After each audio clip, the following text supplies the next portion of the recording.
est de retour, c'est la dernière ligne droite de notre after du lundi. On est ensemble jusqu'à 23h et je vous rappelle qu'on n'aura peut-être pas le temps d'ailleurs de faire le quiz, on verra, mais si c'est le cas, de toute façon évidemment on le reportera à demain. Et je vous rappelle également les deux infos tennis du soir, la victoire du luxembourgeois Gilles Muller après un match incroyable en 5-7 et plus de 4h30 de jeu face à Rafael Nadal. Et l'autre info, c'est que le match entre Manarino et Djokovic a été reporté à demain. Allez, le foot, c'est parti, on continue, on repart sur la vie tranchée d'Alpha Baldé qui va nous parler de Liverpool. J'avance pas ces propos débilement sur antenne la plus écoutée de France. Je peux te donner des preuves si tu veux hors antenne et tu me donneras tes preuves hors antenne, c'est tout. Moi, j'invente pas ce que je dis. De l'adverbe débilement. Alpha, tu veux nous parler de Liverpool? Tu crois à Liverpool et notamment, tu leur dis, ne lâchez pas Naby Keita. Exactement. Je parle de Naby Keita, forcément, on va directement dire que c'est parce qu'il est guinéen. Oui, parce qu'il est guinéen, mais c'est parce que tout simplement, c'est la révélation de la Bundesliga. Voilà.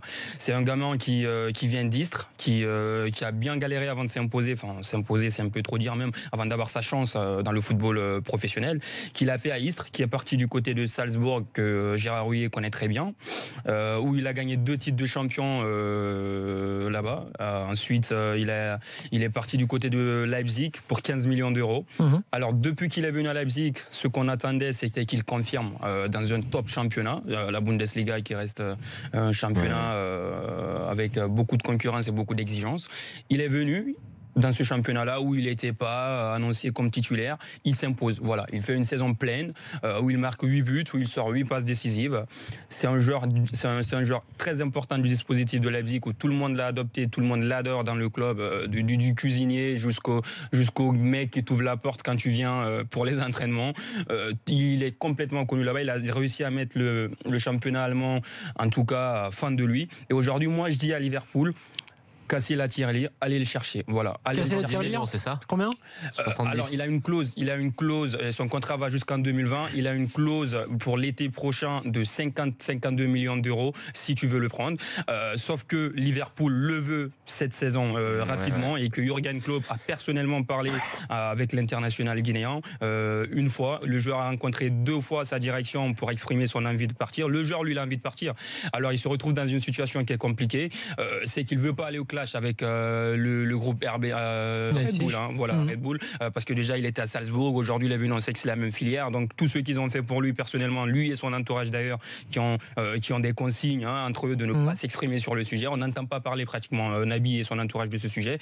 Là où moi je dis à Liverpool qu'il y a une enveloppe de 115 000 euros les propriétaires de Liverpool qui sont un petit peu bousculés par leurs supporters, parce que les supporters aimeraient qu'on sorte vraiment la grosse enveloppe pour faire une grande équipe autour de Liverpool cette saison, qui revient en Ligue des Champions. Voilà. Donc allez le chercher. Ils ont mis 42 millions plus des bonus sur Mohamed Salah de la Roma. Naby vient de remporter le prix de joueur africain orange de l'année devant Mohamed Salah. Et je pense que si vous mettez 70 millions sur la table, vous avez non seulement la chance d'avoir un gamin avec un fort potentiel pour la suite, c'est-à-dire qu'il a beaucoup d'années devant lui.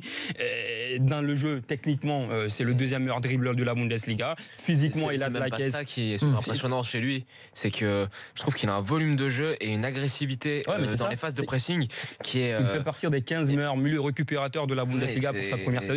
Il a une technique et également une force de frappe pour le milieu de terrain. Moi, je sais que le PSG s'était renseigné sur lui à un moment donné. Il y avait eu des contacts avec l'entourage. Moi, je me suis demandé d'ailleurs pourquoi la piste n'a pas été suivie, parce que le joueur aime bien la ville parisienne. Donc voilà, moi je dis Liverpool, foncez, n'hésitez pas.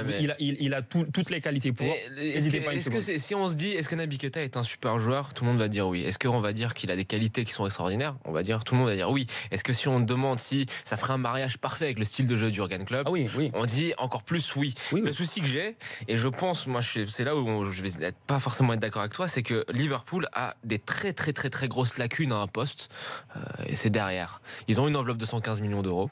Ils viennent d'acheter Mohamed Salah, ça l'a quand même un petit peu entamé. Il leur reste, du coup, tu vois, je pense que quand on regarde, si tu regardes au milieu de terrain, ils ont des joueurs qui sont somme toute corrects. Il y a Anderson, il y a Emre Can, il y a Milner. Il y a quand même des joueurs. Mais ils ont tellement de lacunes derrière que s'il faut casser la tirelire, faut pas la mettre sur un milieu de terrain. Aussi bon soit-il, aussi compatible soit-il avec Klopp. Il faut prendre un vrai défenseur central. Moi, je dis pas qu'il faut pas mettre de l'argent sur un défenseur. D'ailleurs, ils sont sur le défenseur de 60 ans. c'est cher, hein, c'est cher. Oui, 40, on parle de 40-50 50 millions. Mais c'est cher aussi. Mais justement, t'es en première ligue, pour rivaliser avec les autres clubs, les autres top clubs de première ligue. On voit ce que met Manchester. Il faut sortir le. Ils mettront pas plus que ce qu'ils ont dit. Petit Prince du Parc nous dit effectivement la même chose. Avant de recruter des joueurs comme Keita, recruter un vrai gardien et des vrais défenseurs, ça peut être bien aussi. Tiens, on va voir ce qu'en pensent les supporters. Pierre est avec nous, supporter de Liverpool. Salut Pierre. C'est le supporter de l'affaire de Liverpool. Salut Pierre. Quel est le supporter du Puy-de-Dôme de Liverpool? Je suis pas tout seul. Non. Enfin, dans le Puy-de-Dôme, vous devez pas être 100 000 non plus. Hein. Non, on n'est pas 100 000, mais je suis pas tout seul quand même. J'en croise quelques-uns des fois. Bon. Alors, qu'est-ce que tu penses de cette idée, Naby Keita à Liverpool, idée d'Alpha? Moi, je suis plus d'accord avec Jonathan. En fait, j'ai regardé un peu sur Internet. Bon, je le connaissais un petit peu. J'avais vu que son nom avait circulé, donc je m'étais un peu intéressé. Après, j'ai pas trop suivi la Bundesliga cette année. Mais t'as raté beaucoup de choses alors. Ouais, peut-être. Enfin, j'ai suivi d'autres trucs, c'était bien aussi. Hein. Voilà. Ensuite, 80 bâtons sur c'est pas Clermont Foot qui t'a quand même fait vibrer. Et l'ASM, ils ont pas ramené le bouclier. Ah, l'ASM, oui d'accord, le rugby. Oui, non mais attends, tu changes de sport, c'est trop facile. On fait ce qu'on peut, hein. On gagne avec ce qu'on peut. Ensuite, 80 millions sur un joueur, je crois qu'il y a 3 ans jouait à Istres. Déjà, ça fait un peu cher.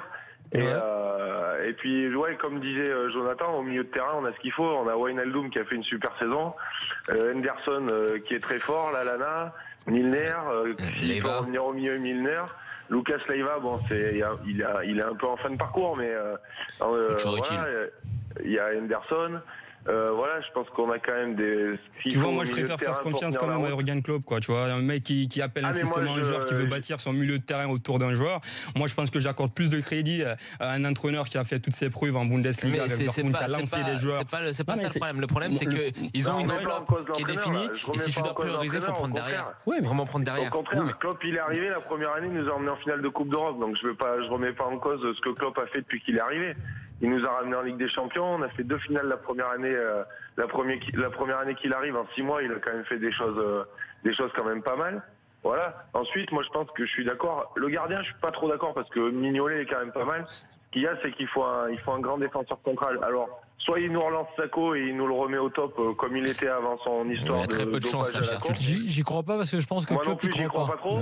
J'y crois pas trop non plus. Mais s'il arrive, si jamais. Mais Klopp n'en veut plus. Je crois qu'il a pas envie, Klopp. Voilà. Donc, je pense que Klopp, tout grand entraîneur qu'il est, avec ses beaux yeux sur la Bundesliga, peut-être que ses yeux, il faudrait qu'il se pose sur un grand défenseur de Bundesliga. Oui, sauf que moi, je sais qu'aujourd'hui, les supporters de Liverpool font une grosse pression sur les Américains parce que tu ne peux pas refaire une équipe avec 5-15 millions d'euros en première ligue. C'est sûr. Tu ne peux pas. C'est soit ton entraîneur, parce que moi, je sais que Jürgen Klopp qui accepte de rester, c'est avec des garanties quand même. Il reste pour refaire une équipe qui est compétitive, tu reviens en Ligue des Champions. C'est soit tu veux pas concurrencer les grandes équipes et tu veux pas revenir comme il était avant en Ligue des Champions et tu sors pas le chéquier. En tout cas, ce qui est sûr, c'est qu'aujourd'hui, en défense, oui, il y a des noms dans sa shortlist d'ailleurs. Il y a ce défenseur de Southampton qui est Van Dijk. Ouais, j'ai toujours peur d'écorcher son nom. Avec un des meilleurs de la saison, qui a fait une très bonne saison en Angleterre. Donc lui, il est 70 millions. En tout cas, il est sur sa shortlist. Voilà. Donc il faudrait sortir le chéquier pour moi et c'est l'avenir, Naby Keita. Il faut pas hésiter. Voilà. Bon, très bien. Et même pour le joueur, au final, faire une année de plus en Allemagne, jouer la Ligue des Champions. Il y a d'autres clubs d'ailleurs qui sont sur lui. Chelsea s'est renseigné récemment parce que ils aimeraient également avoir ce profil-là pour l'associer à N'Golo Kanté au milieu de terrain. Pas mal de grands. Il est quand même, alors pour le coup, particulièrement cher, Naby Keita là, par rapport à son passé, même s'il est très fort. C'est un joueur qui est un peu rare, tu vois. Non mais là tu parles de combien? Moi je sais qu'à 80 millions, j'en ai pas entendu parler. 70 millions. 70 millions. C'est un joueur qui est très rare. Tu vois, enfin on va essayer de caricaturer un petit peu. Alpha, tu vas me corriger si je me trompe, mais j'ai l'impression que c'est N'Golo Kanté qui a des capacités offensives numéro 10. Exactement, c'est ça. C'est exactement ça. Alors on me dit qu'il y en a un autre qui est très fort, c'est Emil Forsberg. 19 passes décisives, 9 buts.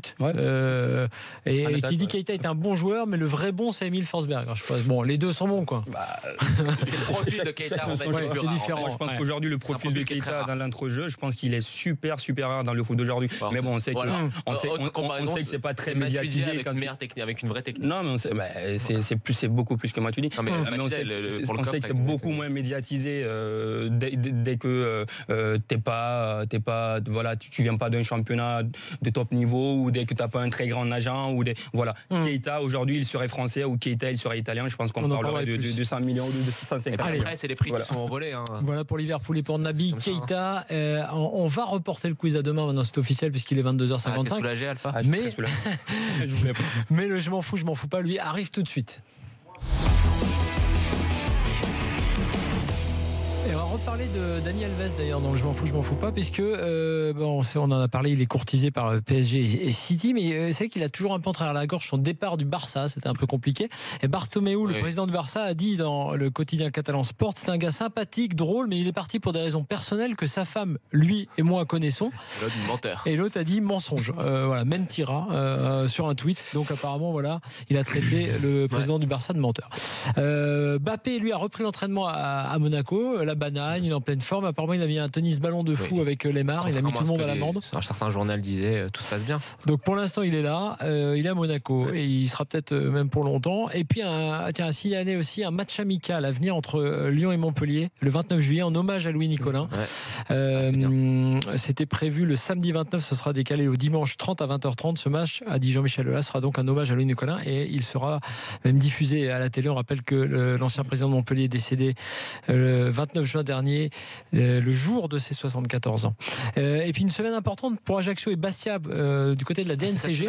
Et pour Bastia, ça pourrait peut-être bien se passer parce qu'on sait qu'avec la vente de Djikou notamment à Caen, il pourrait peut-être se sauver les Bastiais, puisqu'on sait qu'ils ont été rétrogradés pour l'instant, parce qu'il leur manquait ça pour équilibrer leur budget. Donc voilà, l'AC Ajaccio également va passer devant la DNCG. Retard de subvention normalement prévu par la collectivité de Corse, et normalement cette subvention devrait être validée le 29 juin. Donc voilà, peut-être des bonnes nouvelles. On va voir en tout cas semaine décisive pour les deux clubs, Ajaccio et Bastia.